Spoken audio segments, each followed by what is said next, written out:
Another breathing pattern I had was what I call, and some people call it, paradoxical breathing pattern. So I was taking like these, I was like sucking in on my inhale. So if you look at that, pulling in and up when you take a breath in, trying to get, that's a symptom of air hunger because I was trying to get that satisfying breath. So I tended to take these big, deep breaths, sometimes sighing and yawning a lot.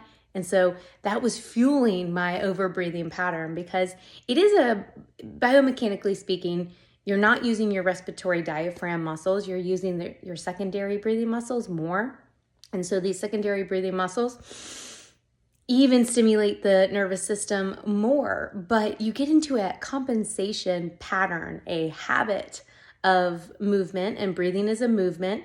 So this movement that you've been doing, just like we can get into a bad gait, like a bad movement when we walk, our breathing pattern can be the same. We can use the wrong muscles and we can kind of habitually be there. Another area, I had like all the dysfunctional breathing patterns. I was also breathing really fast. I was breathing like 18 or 19 breaths a minute.